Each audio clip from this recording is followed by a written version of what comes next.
प्रिय विद्यार्थियों, मैं एक PYQ क्वेश्चन डिस्कस करने जा रहा हूं और यकीन मानिए कि 99.99% बच्चे इस क्वेश्चन को गलत करके आते हैं, क्योंकि ये क्वेश्चन कॉन्सेप्चुअल क्वेश्चन है। आइए देखें, और ये क्वेश्चन ऑलरेडी 2018 में नीट एग्जाम में आ चुका है। PYQ क्वेश्चन है। क्वेश्चन दिया हुआ है कि a mixture of 2.3 gram formic acid and 4.5 gram oxalic acid is treated with concentrated H2SO4. The evolved gases mixture is passed through the KOH pellets. Weight of the remaining product at HTP. Option 4 option दिए गए हैं। इसमें एक conceptual question क्यों है? पहली बात कि आपको ये पता होना चाहिए कि फॉर्मिक एसिड है तो फॉर्मिक एसिड कंसनट्रेटेड H2SO4 के प्रेजेंस में क्या प्रोडक्ट बनाएगा। अगर पता नहीं होगा तो आप नहीं कर सकते हैं।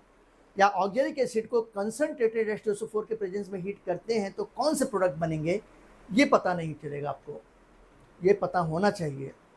अब यहाँ पर KOH दिया गया है। इस KOH की प्रॉपर्टी होती है कि ये CO2 गैस को एब्जॉर्ब कर लेता है। CO2 गैस को एब्जॉर्ब करके पोटेशियम बाइकार्बोनेट का फॉर्मेशन कर लेता है। ये प्रॉपर्टी आपको पता होना चाहिए।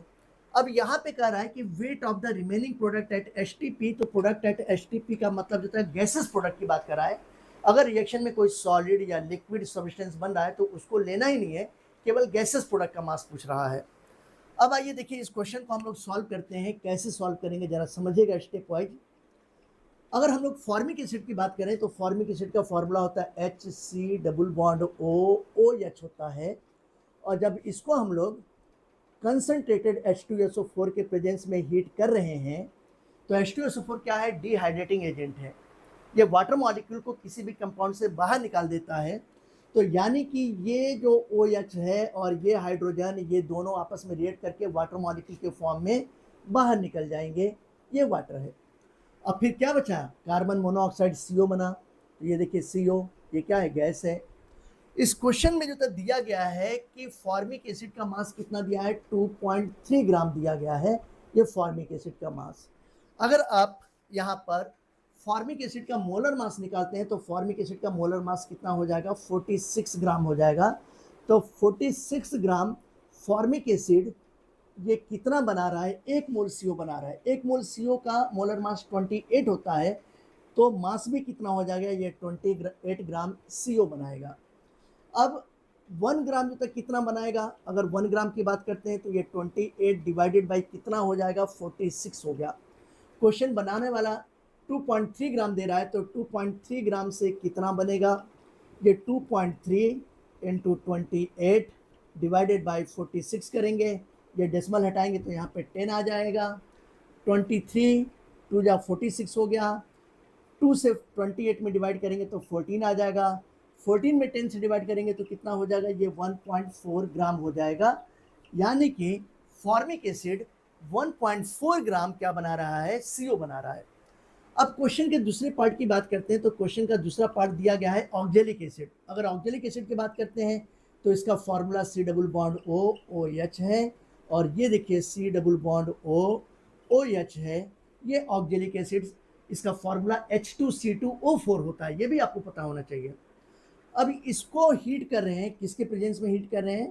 कंसनट्रेटेड H2SO4 के प्रेजेंस में हीट कर रहे हैं। जब कंसनट्रेटेड H2SO4 के प्रेजेंस में हीट कर रहे हैं तो ये OH ये किसके साथ जो है रिएक्ट कर लेगा? हाइड्रोजन के साथ। क्योंकि ये डिहाइड्रेटिंग एजेंट है, वाटर मॉलिक्यूल को बाहर निकाल देगा। तो देखिए ये H2O बाहर निकल गया। This is the water molecule, liquid form में है। फिर यहाँ पे आप देखेंगे कि C डबल बॉन्ड O और ये O ये CO2 के फॉर्म में बाहर निकलेगा। CO2 क्या है? गैस है। फिर बाकी क्या बच गया? CO बच गया। तो ये जो CO है ये कार्बन मोनोऑक्साइड, ये भी क्या है? गैसेस प्रोडक्ट है। अब अगर इस मॉलिक्यूल की बात करते हैं तो यहाँ पर देखिए जो CO2 है, मैंने आपको पहले ही बताया है कि इसको कौन एब्जॉर्ब करता है? Absorb by KOH। ये जो KOH पेलेट्स क्वेश्चन में दिया गया है तो ये KOH एब्जॉर्ब कर लेगा। तो ऐसी कंडीशन में ये तो चला गया, लिक्विड को हमको लेना नहीं है। गैसेस प्रोडक्ट HTP की बात कर रहा है तो यानी कि CO को लेना है। अब यहाँ पे देखिए कि यहाँ पे ऑक्जेलिक एसिड का मास क्वेश्चन बनाने वाला 4.5 ग्राम दिया है। ये 4.5 ग्राम दिया हुआ है। अगर ऑक्जेलिक एसिड का आप मोलर मास देखते हो तो ऑक्जेलिक एसिड का मोलर मास कितना हो जाएगा, 90 ग्राम होता है। तो 90 ग्राम ऑक्जेलिक एसिड ये कितना बनाएगा, ये बनाता है 1 मोल CO। 1 मोल CO का मतलब तो कितना हो गया, 28 ग्राम CO हो गया। तो 1 ग्राम से कितना बनेगा, 28/90 बनेगा।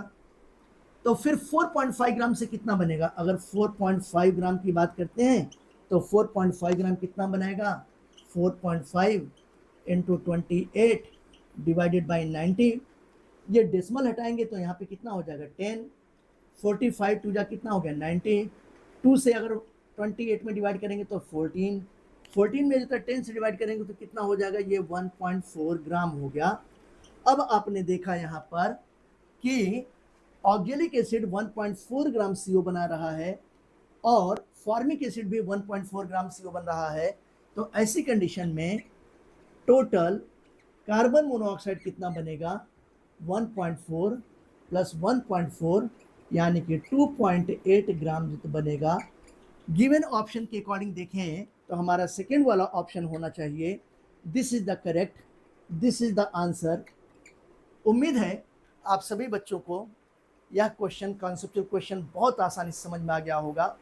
ऐसे ही क्वेश्चंस को जानने के लिए, समझने के लिए आप मेरे YouTube channel the orbital tutorial को लाइक कीजिए, सब्सक्राइब कीजिए, कमेंट कीजिए।